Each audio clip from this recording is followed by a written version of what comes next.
Today we're going to work on finding slope and y-intercept from a table. Remember, linear equations can be shown in graphs, in tables, and in equations or word problems.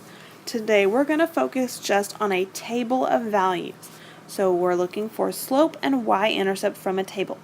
If you'll turn over the tab that says slope from a table, we're going to start with this first. Remember that slope is our rise over our run, or it's our change in y over change in x. When we have a graph, we say rise over run. That just tells us how much the y values change over how much the x values change. So looking at our table, we have x and y. The first column represents the x's, the second column represents the y's.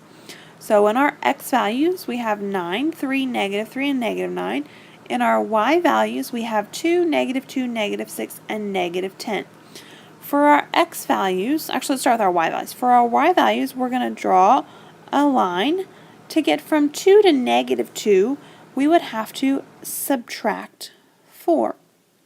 To get from -2 to -6, we would have to subtract 4. And to get from -6 to -10, we would have to subtract 4. So our change in our y values, it is decreasing by 4 each time. Let's take a look at our x values. To get from 9 to 3, we would have to subtract 6. To get from 3 to -3, we would have to subtract 6. And to get from -3 to -9, we would have to subtract 6. So on our slope, we have our change in y. Sometimes you'll see this sign called a delta. It looks like a little triangle. It means the change in. It's a shorthand way. It's a Greek letter shorthand way to write change in y over change in x. Our y values are changing by -4 each time. They are subtracting 4 or decreasing by 4. Our x values are decreasing by 6 each time. You always want to put the change in y over the change in x. Now, -4 over -6 can reduce. We do want to reduce these if possible. A negative over a negative would make a positive, and 4 over 6 could reduce to 2/3. So the slope of the line that would go through all of these points, if I put these points on a graph, my rise would be 2 and my run would be 3. So our slope for this table, this value of x and y, is 2/3. Looking at our next values, we have our slope. It's our change in our y over our change in our x, or rise over run. We're going to look at the change in y values first.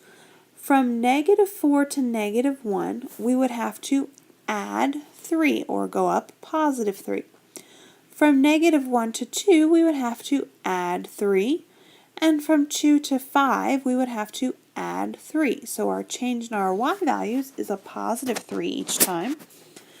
Our change in x values, to get from -2 to -1, we would have to add 1. To get from -1 to 0, that's adding 1. And to get from 0 to 1, that's adding 1. So our change in our y values over the change in the x values, the y values change 3 each time. The x values change 1 each time. They're both positive. So 3/1 reduces to 3. The slope of the line through these points would be 3. That tells us how steep the line is. All right, turning over the tab that says y-intercept from a table. Remember on a graph that a y-intercept is where your line crosses the y-axis. That means the x value has to be 0. So if we're looking for where our line is on the y-axis, we want to see where the x value is 0. In our ordered pairs, we have -2, -4, -1, -1, 0, 2, and 1, 5. We want to find where the x value is 0. That will be your y-intercept. In our table, we see very clearly that the x value is 0 in this ordered pair, 0, 2. So our y-intercept is 0, 2. The y value is 2, so our y-intercept would be 2. Looking at the next table, this one's a little bit trickier. We have 9, 2, 3, -2, -3, -6, and -9, 10. So I don't see anywhere in this table where the x value is 0.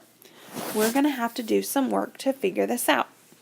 Remember that on this, our x values were increasing by 6 every time, and our our x values were decreasing by 6 every time, and our y values were decreasing by 4.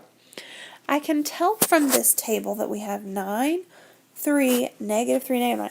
So when x is 0, it's going to be somewhere between these two ordered pairs. It's between -3 and +3. So if I'm trying to find where my x value is 0, I know that halfway between 3 and -3 is 0. So in the middle of -2 and -6 on my number line would be -4. You can also think of this as using our slope. Remember, our slope for this table was a change in the y values was 2, the change in the x values was 3 each time. So if I look from -2 to -4, I've changed 2, and from -3 to 0, I've changed 3. So using my slope can sometimes help me figure out where the x value would be 0. For this table, our y-intercept would occur when y is -4. So you have to think about these a little bit. Where would x be 0 on this line? So the y-intercept is at -4. Hey, we're going to use this in class tomorrow, your y-intercepts and your slopes from a table. Remember, slope is the change in the y values over the change in the x values, and the y-intercept occurs where the x value is 0.